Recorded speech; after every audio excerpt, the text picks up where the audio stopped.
C'est assez étonnant. C'est assez étonnant ce qui est en train de se passer. Alors, je ne sais pas si vous êtes avec moi du coup, parce que c'est complexe maintenant pour se connecter en direct sur Facebook. On nous demande tout un tas de questions. On nous pose tout un tas de questions. Bonjour à tous. Je ne sais pas du coup si vous êtes là parce que 10 minutes pour se connecter, répondre aux questions, truc de fou quoi. Ça n'a jamais été comme ça. Bah alors là, je vais pas faire semblant moi du coup. Non, c'est pas le moment. Alors, normalement ça a l'air d'être bon. Non, non, c'est pas le moment. Ok, est-ce qu'il y a du monde parmi vous alors? Est-ce que je peux... Aucun commentaire. Alors, écrivez-moi, j'ai besoin que vous m'écriviez en commentaire si vous êtes là, pour que je puisse démarrer le live où j'attends encore du monde.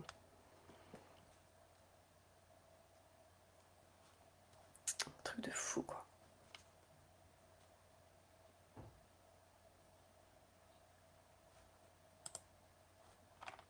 Problème de connexion. Est-ce que vous êtes parmi moi? Parmi moi, parmi moi. Alors.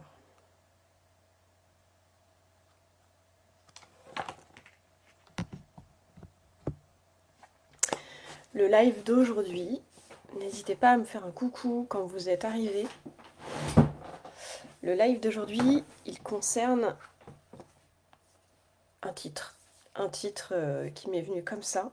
Faire semblant, oui ou non? Ou alors faire semblant, faut-il faire semblant? Et dans quel, si oui, dans quelles circonstances? Donc on va voir plusieurs choses ce matin, ce midi. Euh, et, euh, et ensuite, on fera un petit tirage au sort et vous avez un petit cadeau à gagner pour ceux qui seront présents ce midi avec moi. Alors, est-ce que... déjà, posez-vous la question, est-ce que vous êtes dans la posture de celui ou celle qui fait semblant? Donc vous pouvez prendre un papier, un crayon. J'ai envie de vous faire bosser là ce midi. Donc prenez un papier, un crayon et notez. Ou alors, comme ça, essayez de vous dire, tiens, dans quelles circonstances je suis en train de faire semblant? Et est-ce que par moment, ça m'est bénéfique? Et par moment, ça m'est désagréable ou c'est inconfortable ou c'est... ça va engager des problèmes derrière. C'est deux positions du faire semblant. Quand est-ce que je l'emploie déjà? Est-ce que c'est tout seul? Est-ce que c'est en groupe, en famille élargie? Et est-ce que ça m'est bénéfique? Ou est-ce que je rentre dans un système qui finalement m'attire des problèmes? Déjà, posez-vous ces questions-là avant que je puisse vous transmettre mes deux visions de se faire semblant qui m'est venu mais vraiment par hasard vendredi. Et je me suis dit, il faut que je fasse un live là-dessus.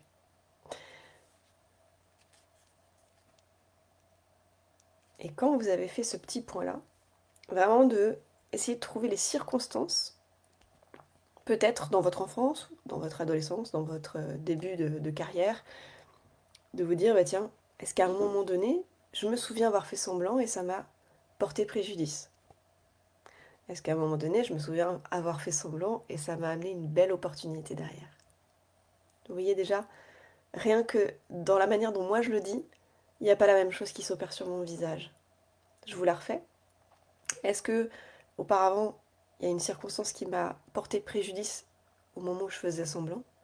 Ou est-ce que ça m'a amené derrière une opportunité? Déjà, l'émotion n'est pas la même, l'énergie n'est pas la même quand on le dit. Donc voyez ça peut-être dans votre corps aussi. Comment ça se manifeste? Est-ce que de faire semblant, ça vous crispe? Ou est-ce que de faire semblant, ça vous titille, ça vous émerveille, ça vous rend les yeux pétillants, ça vous donne le sourire? Et si oui, dans quelles circonstances? Vous pouvez mettre ça en place. Ça, c'est la première chose que j'avais envie de vous proposer ce matin, c'est d'aller voir en vous. Parce que moi, je peux vous proposer des choses, mais on est tous différents et chacun a ses codes. Et donc, Ensuite, ce que j'aimerais vous proposer, c'est... Évidemment, j'ai perdu l'écran. J'ai perdu l'écran.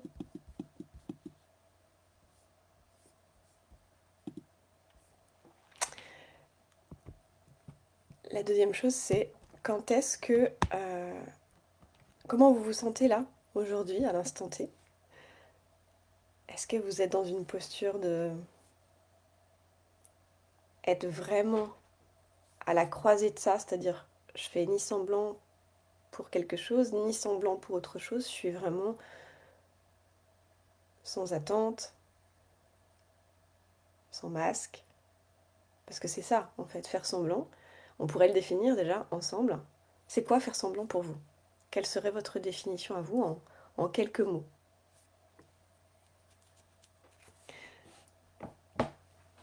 Je vous laisse un petit peu de temps pour juste réfléchir à quoi ça vous renvoie. Qu'est-ce que ça vous évoque?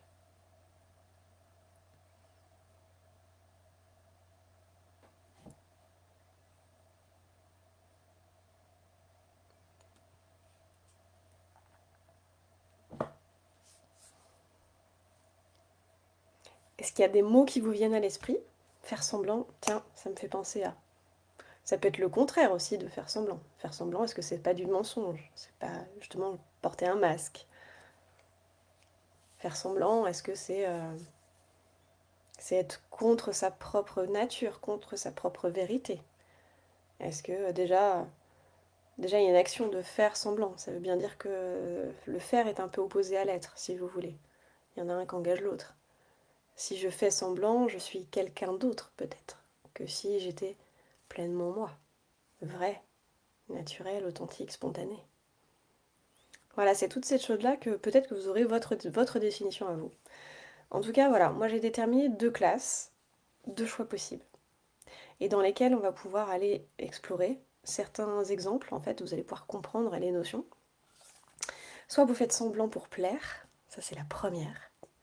Ça peut être en vous protégeant aussi, en mettant un masque, en masquant vos émotions, parce que par moments on est tellement dans la peur d'être visible et qu'on nous juge, ou qu'on ne nous aime pas, ou qu'on nous rejette, plus on va aller poser un masque pour aller contrôler ce, cette vraie nature qui par moment va venir vous déranger.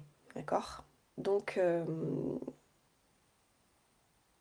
vous avez peur aussi peut-être qu'on vous vole vos idées, donc vous allez retenir les choses. Donc là vous n'êtes pas tout à fait vous-même, vous êtes dans le faire semblant d'être serein, voilà, comme si ça vous atteignait pas par moment. Ok? Et donc vous allez être vers peut-être un petit peu vers le mensonge de qui vous êtes vraiment, et moi j'appelle ça l'anti-soi. Ok? Soit vous allez faire semblant, mais cette fois-ci plus pour aller incarner. Incarner une nouvelle identité pour vous mettre dans la peau de, c'est-à-dire ressentir ce que si vous étiez telle identité, voilà ce que je ressentirais et voilà en quoi, quelles actions je pourrais faire et comment je pourrais me présenter aux gens. Et du coup, ça va devenir plutôt un jeu plutôt qu'une mascarade en fait. Vous voyez la différence? Il y en a un qui va être dans le mensonge, il y en a un qui va être pas tout à fait dans le mensonge, mais dans l'incarnation d'une identité future, d'un futur vous, exponentiel, d'accord? En expansion, d'accord? Donc peut-être un vous futuriste, sans vous mentir, et un désir puissant qui sommeille en vous, en fait. Et là, il n'y a pas de mensonge. Voilà les deux facettes que vous pouvez rencontrer dans votre vie, que vous avez certainement déjà expérimenté. Et aujourd'hui, l'idée, c'est d'aller peut-être re-rencontrer ces deux facettes-là et voir celle qui vous donne... Vous avez déjà les réponses, mais celle qui vous donne le plus de sourire, celle qui vous donne le plus d'énergie, celle qui vous donne l'impression d'être dans la vie qui vous fait sens. Ok? Mais c'est bien d'aller jouer dans une émotion, de faire semblant pour être la personne incarnée que vous aimeriez être. Mais souvent, on va aller plus vers le jeu de ça, sans avoir été quelque part regarder toutes les facettes de qui je ne suis pas. Et tant qu'on masque en fait ces facettes-là, bah, c'est difficile d'aller jouer parce que ces facettes-là vont prendre, moins je les regarde finalement, plus elles vont prendre de place. Et ben, elles vont se manifester, elles vont toquer à la porte tant qu'on leur a pas ouvert la porte pour aller les remercier, les embrasser et leur dire ok, moi je joue ça parce que j'ai cette blessure-là. Parce qu'en fait, ces masques-là, si on les enlève, on se retrouve un peu à nu et malheureusement, souvent on a peur d'être mise à nu et donc on va fuir cette partie-là pour aller. Alors je devrais faire dans l'autre sens parce que au niveau symbolique, euh, bon, je vais continuer comme j'avais fait, mais plus je vais aller fermer la porte à tout ça, moins je vais pouvoir aller jouer. Alors que si j'ouvre les portes, je vais pouvoir les regarder et régler chacune de ces parts, ces masques, ces mensonges, que finalement, qui vont me desservir et qui vont me faire du mal, qui vont augmenter les blessures en fait. Tant qu'elles n'ont pas été réglées, en fait, elles viennent se présenter dans différentes situations. Si vous allez en regarder une dans une situation où vous êtes en groupe, bah finalement vous allez fuir cette situation de groupe pour plus faire apparaître ce faux masque. Mais ça va vous desservir parce que vous allez finir par vous enfermer. D'accord? Ne plus aller au devant, sortir de votre zone de confort et aller vous confronter au regard extérieur et à ce que pourraient penser les autres. Et du coup, finalement, on cherche, par exemple, on va mettre un masque de je voudrais montrer ça au travail pour pas qu'on dise de moi que je suis incompétent. Donc je vais surjouer finalement euh, dans une situation où je vais dire que le dossier est réglé alors qu'en fait il n'est pas forcément réglé mais où je m'en suis bien sortie, où je l'ai fait en très peu de temps, où voilà, je vais surjouer. Et au final, pour ne pas être rejetée et être aimée de mes collègues, et au final, ça risque de provoquer l'inverse. C'est-à-dire, je vais finir par être jugée, si les gens se rendent compte de la supercherie, en fait, je vais finir par être plus aimée et rejetée. Ce pourquoi je luttais, finalement, va se retourner contre moi et va s'amplifier. Vous voyez ce que je veux dire? Donc, moi, l'idée, c'est d'aller vous emmener à regarder toutes vos parts mensongères, toutes vos parts masquées, là où vous voulez vous protéger, pour ensuite aller vous détourner. On en revient toujours à la même chose entre l'ego et l'âme, quelque part. Mais les parts d'ego, elles sont pas là pour rien. L'idée, c'est pas d'aller les détruire, c'est d'aller les regarder et de savoir pourquoi elles se sont mises en place. Ok?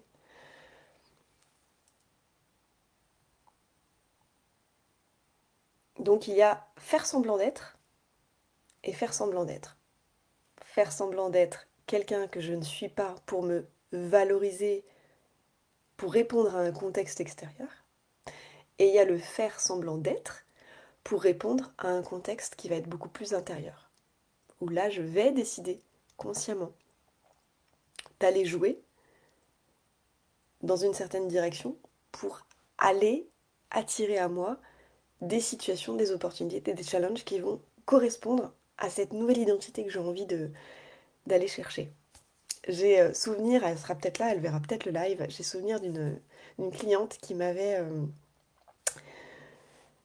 pendant un challenge l'année dernière en masterclass, on avait dit, bah tiens, moi l'idée que je lui avais trouvée c'était fais semblant d'être en couple, ressens ce couple merveilleux que tu es en train de vivre, habille-toi en fonction du couple que tu as envie d'honorer, avec, voilà, imagine que tu as une bague de fiançailles, sans aller l'acheter, hein, mais peut-être d'ailleurs on peut aller jusque-là, on peut aller jusqu'à s'acheter la bague de fiançailles et la mettre au doigt à l'annulaire pour ressentir tiens, qu'est-ce que ça me ferait si j'étais mariée, comment j'envisagerais ce couple, qu'est-ce qu'on ferait dans la journée, qu'est-ce qu'on préparerait ce week-end, comment je me comporterais à la maison, comment lui j'aimerais qu'il se comporte, etc.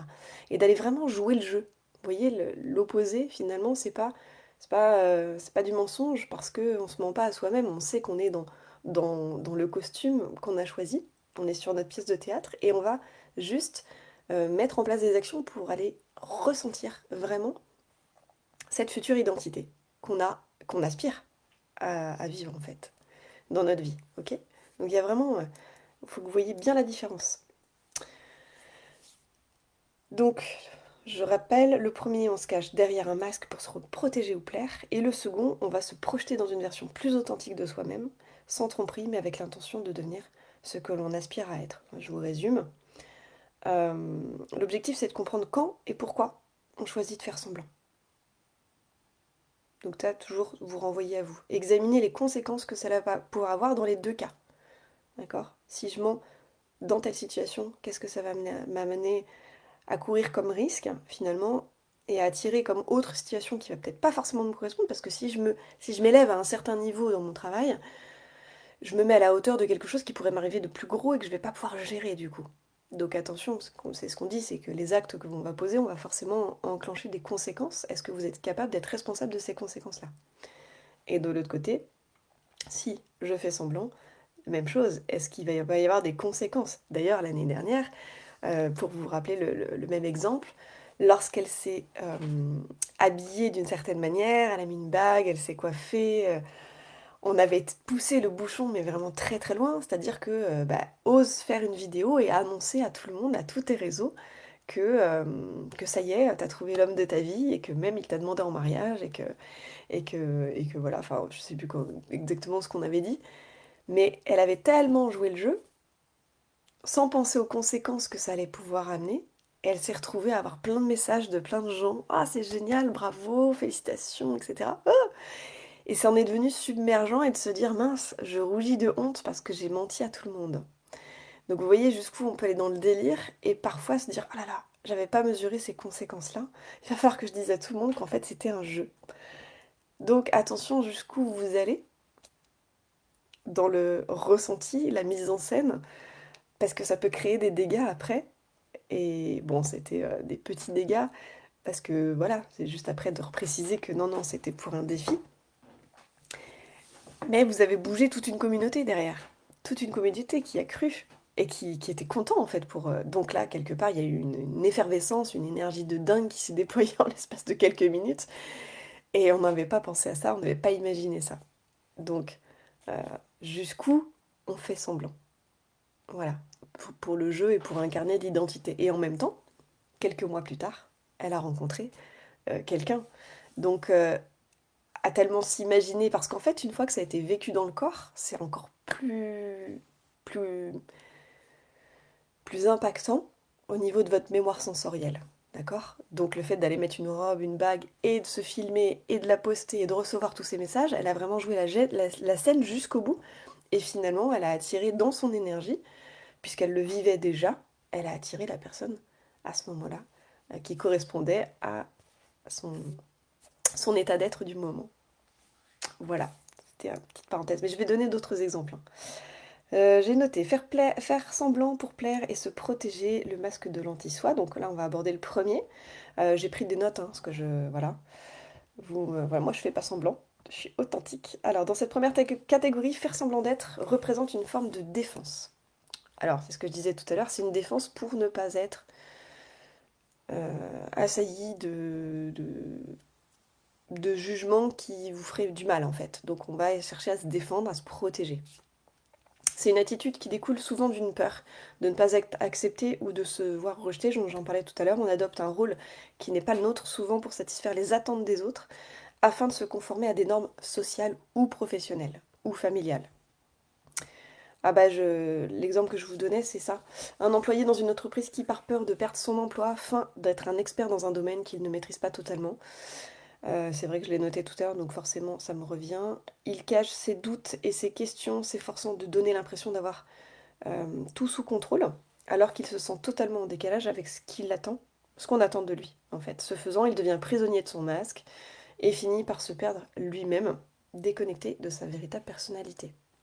Alors les conséquences, ça, c'est la perte d'authenticité, c'est un masque qui crée en fait une barrière avec les autres, d'accord? Donc finalement, ça vous éloigne des autres et vous finissez par être tellement dans le mensonge que vous créez en fait un anti-vous, ce que je vous disais tout à l'heure, et ouais, vraiment ils vont jamais avoir accès finalement à votre vraie part de vous, votre véritable nature, on va dire, il y a caractère, personnalité, tout ça. Alors je vais pas rentrer dans les détails, mais vraiment ils peuvent pas accéder finalement à vous directement. Et à force de jouer ce rôle, bah, ça veut dire qu'à chaque fois que vous allez vous retrouver dans votre situation de travail, il va toujours falloir mettre le même costume. Une fois qu'on a posé une façon d'être, en famille c'est pareil. Vous êtes la petite fille ou le petit garçon, vous avez surjoué étant jeune, vous allez vous enfermer dans une étiquette qui va vous coller à toute la vie à chaque fois que vous allez être en famille en fait. Et ça va finalement se retourner contre vous. Donc il y a une frustration intérieure qui va arriver, et la personne va finir par se sentir déconnectée de ses vraies aspirations et de ses vraies émotions. Et donc là, l'anxiété, le stress va vous habiter à chaque fois que vous allez vous retrouver dans la situation, et il y a des peurs qui vont se mettre en route, ça va vous demander tellement d'énergie d'aller jouer ce rôle-là, que finalement vous allez finir par plus y aller et être dans une stratégie d'évitement. On appelle ça la suradaptabilité à un moment donné. Pardon. Maintenir ce masque est épuisant, voilà, source de tension, surtout on a l'impression que tout peut s'effondrer à tout moment. Parce qu'à un moment donné, vous pouvez tomber sur quelqu'un qui va vous démasquer. D'accord? Deuxième point, faire semblant pour incarner son soi futur. Donc la nouvelle identité sans mensonge dont j'ai parlé tout à l'heure. Donc là, ça prend une tournure plutôt positive. Ce n'est pas un mensonge pour masquer la vérité, mais une projection de qui nous voulons devenir, un acte conscient et volontaire pour évoluer. Donc là, il s'agit de donner de l'espace nécessaire à cette version de vous-même, sans perdre de vue votre authenticité.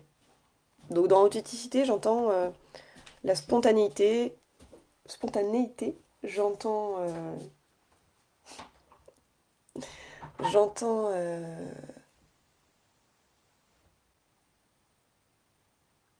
voilà, l'authenticité, la spontanéité. J'entends le être vrai, être véritable. Qu'est-ce que vous entendez d'autre par ça? Je pense que vous avez noté des mots tout à l'heure. Mais il n'y a pas 36 finalement. Et l'opposé, ça va vraiment être ce qu'on disait tout à l'heure, le masque, le mensonge. Mais il y a peut-être d'autres mots qui peuvent vous venir en tête. Je vais laisser ça. En plus, on vient de me perturber. Euh, C'est pas un mensonge pour masquer la vérité, mais une projection de qui nous voulons devenir, un acte conscient et volontaire pour évoluer. Il s'agit de donner de l'espace nécessaire pour évoluer vers la meilleure version de soi, sans perdre de vue son authenticité. Cette démarche est plutôt liée à la transformation et à l'incarnation d'une nouvelle version de soi, mais avec des bases solides et honnêtes. Imaginons un jeune entrepreneur qui souhaite créer une start-up dans le domaine des technologies écologiques, d'accord? Bien qu'il soit encore au début, en fait, de cette start-up, à mettre en place les choses, à créer son projet, à choper des idées à droite à gauche, à se renseigner, voilà, à mettre en place, voilà, j'ai tel objectif, j'ai telles étapes à voir, j'ai telle connexion à faire avec les gens. Il va participer même à des conférences, il va se renseigner, il va rencontrer des investisseurs, il va développer un réseau d'experts, etc. Et il n'est pas encore leader à 100%, mais il se comporte comme tel. Donc à la fois on va dire bah il fait semblant, mais non, il fait pas tout à fait semblant, parce qu'il va aller connecter une part de lui qu'il a déjà imaginée avant de mettre en place les choses dans la matière. Et du coup, quelle que soit cette identité qu'il veut incarner, il va tenter finalement de se mettre dans la direction de sa réussite. Et ça c'est plutôt positif, ce que je vous disais tout à l'heure avec ma cliente qui a fait semblant d'être en couple. Et donc là, ça repose pas sur une illusion comme dans l'autre situation, d'accord? Ça représente sur une vision claire, définie de qu'est-ce que je veux pour demain. Donc aller se projeter peut-être dans 1 mois, 6 mois, 1 an, 3 ans, 10 ans, qu'est-ce que vous voulez incarner comme identité. Donc ça, on le fait, moi je le fais sous hypnose, comme ça c'est génial, parce que on peut vraiment aller toucher des choses qu'on n'aurait même pas du tout imaginées par l'esprit simple et conscient du moment. Les conséquences de ça, c'est qu'il va y avoir une croissance personnelle. C'est un processus de transformation, on est bien d'accord, hein, qui va permettre d'aligner à la fois des aspirations que vous avez imaginées et des actions que vous allez mettre en place, qui vont renforcer forcément à un moment donné votre estime de vous et votre confiance en vous, et qui va vous permettre d'asseoir encore plus cette incarnation, ce personnage que vous allez créer petit à petit et qui finalement est peut-être ce qui correspond à ce que vous avez dans votre tête depuis des années, mais qui s'est pas matérialisé, qui n'a pas été manifesté parce que vous avez mis aucune action en place. Moi, j'en reviens toujours à la même chose, c'est que le chemin, il se définit si vous avez 2 montagnes, plus vous allez vers ces 2 montagnes, plus vous avez un chemin qui s'éclaire. Vous allez voir au fur et à mesure les décors, les éléments du décor qui vont apparaître, d'accord? Parce que si vous avez 10 km avant d'aller vers les montagnes. Sur les 10 km, vous ne voyez pas ce qu'il y a sur les bords de la route, vous voyez une route, mais au fur et à mesure, vous allez voir des pancartes qui vont apparaître, etc. Et puis, il n'y a qu'en allant contourner la montagne que vous saurez ce qu'il y a derrière. Donc le chemin se dégage, la clarté du chemin s'offre à vous au fur et à mesure du voyage. D'accord? Donc tant qu'il n'y a pas d'actions qui sont mises en place, si vous n'avez pas décidé de marcher dans cette direction-là, ben finalement, vous n'allez jamais pouvoir découvrir ce qu'il y a derrière les montagnes. Et les montagnes, on peut admettre qu'à un moment donné, c'est peut-être l'opposé. Il peut y avoir de l'illusion sur le premier bout de chemin, et puis finalement, derrière les montagnes, c'est votre authentique vous, l'âme qui vous attend pour incarner vraiment ce que vous devez être dans votre nouvelle identité, en fait. Qu'est-ce que j'avais mis d'autre? Ce processus permet l'aligner, hein, renforçant ainsi la confiance en soi, cohérence entre le présent et l'avenir. Donc, c'est vraiment comme si j'introduisais à l'intérieur de moi une partie du futur, et petit à petit, je vais faire grandir cette partie du futur en moi, jusqu'à l'incarner complètement des pieds à la tête, pour aller en fait ensuite la vivre autour de moi, dans la matière, dans les groupes, dans les entreprises, dans la famille, etc. Et d'abord, ça peut commencer entre soi et soi. Et c'est le travail intérieur que je propose en général. Voilà, bah je crois que en agissant comme la personne que l'on souhaite devenir, on crée une continuité entre ce qui est et qui on veut être, motivation et énergie qui vont grandir. Cette projection positive nourrit un désir puissant et fait naître une dynamique d'accomplissement. Mais il y a la peur du jugement. Quand est-ce que le masque devient une protection? Et quand est-ce que le masque... Enfin, pas le... Je parle de masque quand c'est plutôt le mensonge et je parle de costume quand c'est plutôt l'incarnation. C'est-à-dire... Et d'ailleurs, j'ai préparé un audio puissant avec une scène de théâtre comme décor. Et c'est là où j'aide votre inconscient à aller euh, capturer des images de votre futur vous. Et donc, c'est. Voilà. Et derrière, je fais une séance psychocorporelle qui vient intégrer dans le corps euh, ce qui arrive dans la tête. Donc, si vous voulez accéder à ça, vous venez vers moi. Pour ceux qui seraient bloqués dans leur présent et qui auraient envie d'aller incarner la version supérieure de vous. Le faire semblant pour plaire est souvent motivé par la peur du jugement des autres, on en a parlé au tout début. Cela peut prendre une forme de besoin constant de validation extérieure, où l'on adapte notre comportement pour correspondre aux attentes des autres plutôt que de se fier à notre propre jugement. Ok? Alors là, j'avais noté un autre exemple. Une adolescente qui, par peur de l'intimidation ou du rejet, s'efforce d'adopter un style vestimentaire, donc ça renvoie aussi à la cliente que je vous ai dit tout à l'heure, et un langage qui ne correspond pas, simplement pour être accepté dans un groupe. Souvent à l'adolescence, on va se mettre à faire ça pour avoir des amis. On en oublie aussi ainsi nos goûts personnels, d'accord, et notre authenticité au profit de l'adhésion qu'on voudrait à une norme sociale, d'accord. C'est pareil quand vous arrivez dans un établissement scolaire, quand vous êtes en sixième, je vous donne mon propre exemple. Euh, J'arrivais d'une commune de campagne et j'arrive dans un établissement en centre-ville où il y a les marques sur les vêtements, il y a vraiment un style vestimentaire particulier à cet établissement scolaire. Et alors moi je suis complètement déboussolée parce que je m'habille pas du tout pareil. C'est ma maman qui fait de la couture, qui me fait mes jupes. Euh, je porte des bottes à ce moment-là par-dessus mon pantalon et bah, c'est surtout pas le genre de bottes qu'on porterait dans cet établissement-là et surtout pas sur le pantalon. Surtout on cache bien le haut des bottes, on laisse juste passer, enfin voilà, dépasser le... Enfin bref, tout ce genre de choses. Et finalement j'ai eu beaucoup de réflexions, mais vraiment les premiers mois de sixième, les autres se moquaient de moi. Et ça a été très compliqué pour moi de m'adapter parce que bah, je voulais pas rejeter ce que ma maman fabriquait pour moi. Et puis moi, voilà, ça faisait depuis tout le primaire que je portais ce genre d'habits et donc j'étais à l'aise avec ça, j'étais moi-même. Et il a fallu que je porte un masque quelque part pour me travestir finalement, prendre les codes de l'établissement scolaire. Et finalement, bah, j'étais plus moi-même. J'ai perdu ma spontanéité, je pense, dans ces moments-là. Et bah, j'ai commencé à me suradapter à un environnement bah, qui me collait pas forcément. À la fois, j'ai découvert d'autres choses, j'ai appris d'autres choses, mais en même temps, bah, j'avais parti un petit bout de joie de moi, de mon enfance, de tout un tas de choses. Et on dit, et là, quelque part, on dit aussi que quand on passe d'une version à l'autre, on doit faire un deuil, comme la première fois qu'on achète un appartement, on quitte chez papa-maman. Voilà, il y a toutes ces phases de transition où c'est des petits deuils, des petites morts on va laisser sur le côté, et puis on va aller prendre une autre version de soi qui va être plus mature, mais qui va correspondre encore plus peut-être au code de la société, etc. etc.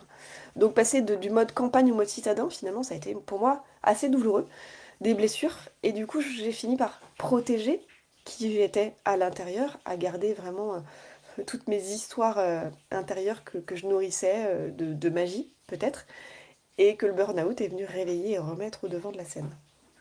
Il m'a fallu finalement entre la 6e et 40 ans, 35 ans, vous voyez les masques, comment on peut tenir un masque pendant toutes ces années, c'est avoir une identité qui est là, qui se fond avec votre véritable vous, et qui finalement ben, vous, vous pèse, d'accord? Et puis une fois qu'on a enlevé le masque, ben, on se retrouve soi-même.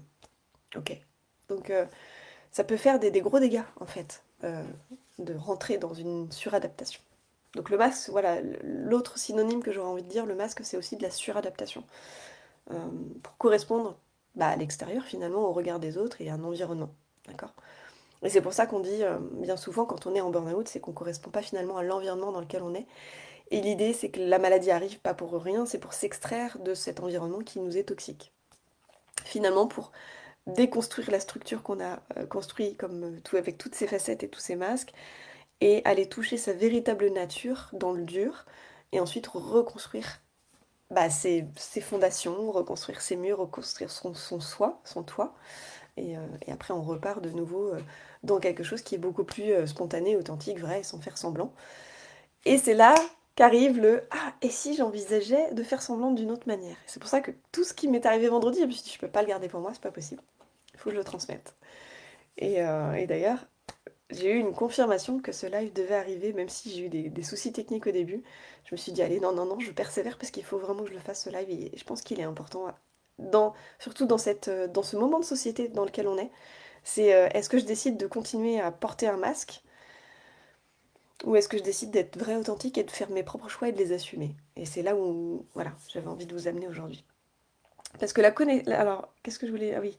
L'adolescente qui a finalement fini par oublier les conséquences, c'est quoi? Donc ça va venir peut-être euh, se connecter à ce que je viens de vous dire quand moi j'étais en 6e.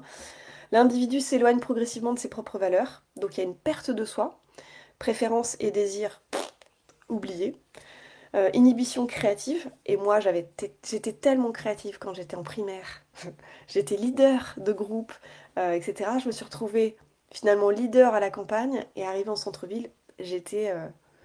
J'étais perdue et du coup je me suis complètement effacée, je me suis tue, je me suis retrouvée timide, je me suis retrouvée humiliée, donc forcément pas bien en fait. J'ai vécu des mauvais moments, c'est là où j'ai eu ma première dépression, où j'ai dit à ma maman mais je comprends pas, tu m'as pas fait standard en fait. Parce que toute la créativité qui m'avait nourrie pendant toutes ces années, bout, tout s'est éteint en espèce d'une année quoi. Donc voilà, la peur de ne pas être accepté empêche souvent de prendre des initiatives originales et de suivre des passions qui deviennent des normes établies. On rentre dans un moule. Et c'est là qu'on oublie qui on est vraiment, et on oublie donc la spontanéité s'arrête, et là on rentre dans un espèce de contrôle pour réussir à tenir, à rester dans le train des codes qui sont là, on va dans telle direction. Alors après, voilà, comme je le dis, il y a de l'apprentissage, et puis après finalement quand on arrive en burn-out, on déconditionne, on délaisse tout ce qui nous convient pas finalement, pour repartir sur de nouvelles bases, et un chemin qui nous est beaucoup plus naturel, finalement, qui demande beaucoup moins d'efforts, parce que le burn-out, c'est un épuisement. C'est-à-dire qu'on a mis tellement d'efforts à se suradapter qu'on finit par dire non, non, c'est fini. Là, c'est la vie ou la mort, hein, donc quelque part, c'est si je veux vivre, il faut que je sois moi-même.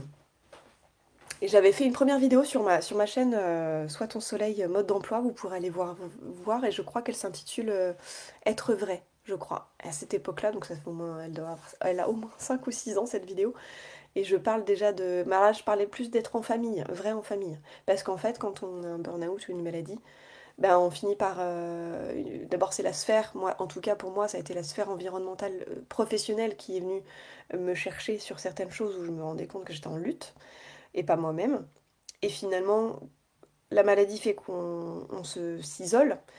Et quand on s'isole, bah finalement, il reste plus que la famille et les amis autour. Donc les amis, on commence à poser des limites, à dire bah non, je sors pas parce que voilà, j'ai besoin de me retrouver. Et qui est-ce qui va venir finalement encore vous cherchez sur votre suradaptabilité, bah, c'est la famille. Donc après, ça finit par péter dans la famille, parce que là, vous explosez, en fait. Parce qu'on vous a connu pendant 30 ans de telle manière, alors que vous avez envie de retrouver votre identité du passé que vous voulez ramener dans le présent. Donc voilà. Euh, Là, moi, je vais être authentique, ça m'agace. Ça m'agace parce que j'ai prévu que j'avais fait un live, j'ai prévenu. Et j'ai deux passages de mon compagnon derrière. Et donc là, je vais pas faire semblant. Il le sait en plus, hein, quand il passe. Il le sait que ça m'agace. Euh, Voilà, être soi, spontané. Le courage de devenir. Donc faire semblant pour incarner l'identité future. Donc c'était à l'opposé de l'autre, on en a parlé tout à l'heure. C'est un acte d'autocréation. Et oui, parce qu'il faut recréer avec notre vraie nature. Donc il faut recombiner. On a défait l'ancien qui correspondait pas, qui correspondait à un autre environnement. Et du coup, on va aller chercher à réintégrer des nouveaux codes, reconstruire, mais à partir de la création de qui on veut devenir. D'accord? Parce que si on recrée à partir de quand j'étais en CM2, je vais être complètement inadaptée à ma vie d'aujourd'hui. On est bien d'accord. Donc, je vais pas retrouver l'enfant. Je vais retrouver l'enfant intérieur dans l'énergie, la spontanéité, les envies, la gaieté, la joie, etc. Mais je vais pas aller retrouver les mêmes actions et les mêmes comportements non plus. D'accord? Donc, on va recréer quelque chose qui correspond. Je devrais parler plutôt là. Voilà. Il s'agit de projeter une image de soi dans le futur, une version plus accomplie, plus sûre d'elle, plus audacieuse aussi, évidemment, parce que la leader, par contre, voilà, là ce que je vais aller reconnecter, c'est la leader que j'étais quand j'étais en primaire. En fait, il y a quelque chose qui me gêne.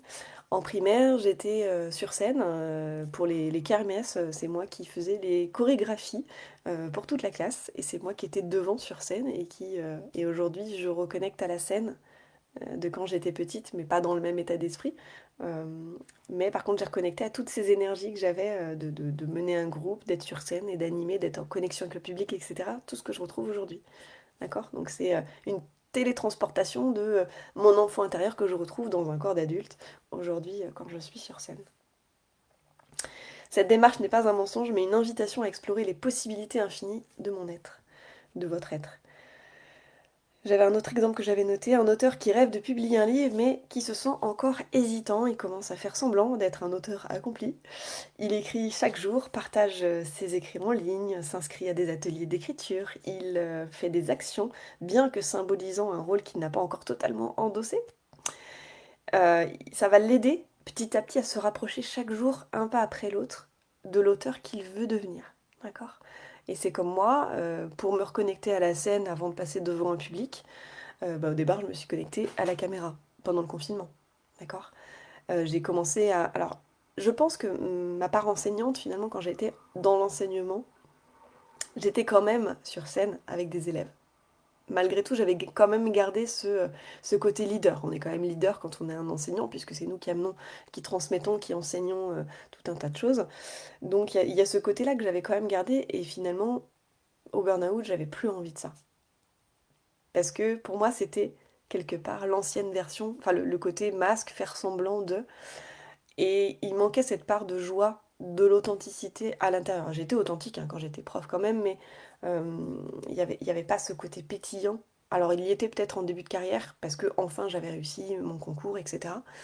Et puis finalement ça s'est désagrégé, et pour retrouver aujourd'hui sur scène ce côté pétillant, et même face à vous finalement, de faire un live aujourd'hui, c'est aussi une mise en scène, mais une mise en scène qui est authentique, et une mise en scène qui va m'emmener vers mon futur. D'accord? Je suis plus là pour faire semblant, pour avoir des masques. Enfin, je pense être hyper authentique avec vous aujourd'hui. Ceux qui me connaissent depuis longtemps, vous devez vous en rendre compte. Il y a même eu une évolution entre 2020 et aujourd'hui. En 2020, j'étais encore dans l'hyper-contrôle de ce que j'allais dire, de ce que j'allais montrer comme visage. Je regardais la caméra, savoir comment ça pouvait rendre, etc. J'étais vraiment, aujourd'hui, oui, je suis maquillée, oui, je suis habillée, je suis apprêtée, mais c'est par rapport à du respect, respect par rapport à vous, respect par rapport à moi, je suis pas en pyjama. Mais Je pense que dans mes attitudes, dans la façon dont je parle, bien sûr, je réfléchis quand même à ce que je dis, mais beaucoup moins, puisque maintenant ça descend, c'est plus intuitif. J'ai préparé, mais sans vraiment trop préparer. J'ai noté des choses, mais en fait, je le vis, je l'incarne. Donc je suis pas dans le mensonge, en fait. Je suis vraiment dans ce que moi j'ai vécu. Là, je vous partage uniquement que ce que j'ai pu intégrer par mon corps, par mes expériences, et que je vous livre là. Et la transmission que j'avais en tant que prof de sport, c'était des choses que j'avais appris dans un cadre défini avec certains codes de l'éducation nationale qu'il fallait que je transmette. Donc finalement, je vous transmettais un livre, une histoire, un roman qui n'était pas de moi. Aujourd'hui, je vous transmets mon roman le plus... voilà, on parle d'écriture. Voilà, c'est celui qui... Et d'ailleurs, je pense que dans être écrivain aussi, on peut choisir différents personnages. On peut choisir l'écrivain qui va raconter une histoire, un roman avec de la fiction par moment. Et on peut être un écrivain poète, où on va parler vraiment de manière introspective de ce qu'on vit, vraiment dans notre chair, dans nos émotions, dans ce qu'on a traversé, etc. Quel écrivain vous auriez envie d'être, par exemple? Est-ce que c'est celui qui invente ou qui va masquer, peut-être qui va transmettre des choses très profondes, mais sous forme de dessin, sous forme de BD? Quel écrivain vous seriez, par exemple? Voilà, ce serait intéressant d'aller voir ça. Ou celui où vous avez encore quelques masques, ou celui où vous êtes vraiment authentique et vous faites carrément votre biographie, quoi. D'accord? Où vous transmettez vos nouvelles de tout ce que vous avez vécu, ou alors vous parlez des autres aussi. Parler des autres, bah, c'est peut-être votre authenticité, mais c'est encore peut-être un masque de se dire ben, je vais pas encore parler de moi, je suis pas encore prêt. Ou peut-être que vous passerez votre vie à ne pas parler de vous et que vous aurez envie de mettre les autres en scène et d'aller peut-être détricoter ou rhabiller des personnages, etc. Donc ça, c'est encore du jeu de scène en fait. Ou peut-être d'aller vous propulser dans une histoire qui n'est pas la vôtre, mais que vous aimeriez incarner. Donc ça peut, voilà, un écrivain va peut-être aussi projeter sur certains personnages des traits qu'il n'a pas en lui et qu'il aimerait aller contacter. Donc là, c'est un peu vivre par, comment on appelle ça? Par procuration, en fait. Je vais vivre des expériences que je ne vis pas réellement, mais je vais aller faire vivre ça à mes personnages pour le peut-être ressentir ou imaginer ce qu'ils pourraient ressentir. C'est aussi une manière d'amener peut-être un futur à soi. Voilà, voilà. Je crois que j'en ai fait le tour. Donc, il s'inscrit à des ateliers d'écriture, nanana, ça j'ai dit. Donc, les conséquences. Les conséquences, c'est quoi? Par exemple, moi, hier soir, on me propose, je sais pas si elle sera là, on m'a proposé hier soir de monter sur scène dans un cabaret où c'est un cabaret d'improvisation avec beaucoup de danseurs. Il y a 80 personnes dans le public et l'idée c'est de faire de l'improvisation. Sauf que moi, en musique, je suis pas dans l'improvisation, j'ai appris, j'ai mémorisé une centaine de chansons. Donc, pour moi, sortir de ce cadre-là, c'est un challenge, un gros challenge. Mais quelque part, je me dis, c'est du jeu, de la future moi peut-être, qui va venir se euh, comment dire? Je vais aller tester ce challenge, parce que pour moi, challenge égale opportunité, de découvrir une autre facette de moi, peut-être, qui va prendre de la confiance, parce qu'elle va aller tester ça, elle va prendre confiance pour, dans le futur, être encore plus dans l'impro. D'accord? Même si j'ai fait 3 ans de théâtre d'impro, euh, ce qui m'a beaucoup aidé à être vraiment spontanée aujourd'hui, et je vous conseille d'aller faire du théâtre au moins une année pour théâtre d'impro, hein, pas de théâtre de reproduction d'œuvres, parce que c'est pareil, la musique, quand vous reproduisez une œuvre, c'est très beau, hein, ce que les gens font du conservatoire, mais ça n'est que reproduire une œuvre qui a déjà été faite. Moi, je suis dans la création. La création, pour moi, c'est encore autre chose. C'est partir de moi, partir de ma substance intérieure et d'aller poser des notes en fonction et mes mots, etc. et de créer. Et là, je me dis, tiens, on vient me chercher, on vient me proposer ça. J'ai deux manières de réagir. Soit je dis, oh non, j'ai trop peur, l'impro, c'est pas pour moi. Moi, je suis dans mon cadre avec mes chansons. Mais ça va, je suis accompagnée d'un guitariste et on a envie d'aller jouer. Donc c'est juste une chanson sur scène pour permettre aux danseurs de, sans connaître la musique à l'avance, d'aller improviser des mouvements. Donc ça va être super chouette, moi qui adore la danse aussi, d'aller tester ça. Donc voilà, le challenge permet des opportunités. Si vous dites non à ce challenge, vous vous fermez peut-être une porte à votre futur vous. Ok? Donc toujours passage à l'action, vivre dans le corps les expériences. et ressortir à l'extérieur et pas être toujours derrière son écran pour vivre des choses dans le corps, d'accord? Donc création de nouvelles opportunités, je l'ai dit, cette projection dans une nouvelle identité ouvre des portes que l'on n'aurait pas ouvertes autrement. Merci, gratitude de m'envoyer ça hier soir, et tout de suite, mon ressenti, ça a été trop bien. Trop bien, on m'invite sur scène. Le trop bien, il est là. Et puis derrière, après, il y a la peur qui arrive. Mais j'ai jamais fait d'impro en musique. Qu'est-ce que je fais? J'y vais? J'y vais pas. J'y vais? J'y vais pas. Ben ça a pas mis long feu. J'ai contacté tout de suite mon guitariste. Et lui il m'a dit, mais waouh, génial. On est dans une structure, quand on fait un concert, on est dans une structure qui est assez... c'est cadré, hein. C'est cadré, on connaît les textes. Voilà, on a très peu finalement d'imprévus, sauf un problème de technique matérielle. Et du coup, là, finalement, il y aura que de l'imprévu. On va aller jouer, on va aller voilà, tester des nouvelles choses, en fait. Avec la musique, toujours, dans le cadre qu'on aime, mais on va tester autre chose. Ça permet de développer l'adaptabilité, donc au lieu d'être suradapté comme dans le passé, cette fois-ci, on va ne pas se suradapter, mais re- euh, réexplorer l'adaptabilité choisie. Non pas subie, mais choisie. Ok. On apprend à naviguer dans différentes situations nouvelles et à s'adapter à des rôles qui correspondent à nos aspirations. Parce que là, voilà, je sais que c'est dans la musique, ça va me permettre aussi de rencontrer des gens, des danseurs. Enfin, ça va être un moment voilà, super sympa. Donc là, j'ai vu tout de suite le verre plein plutôt que le verre vide, en fait. La peur, c'est pas grave, c'est pas grave. On va apprendre à passer au-delà et vraiment de plus en plus, je vous invite à aller rencontrer vos peurs parce que c'est là où il y a des transformations. En fait, la peur, à force de l'éviter, on ne transforme rien et on reste toujours au même point.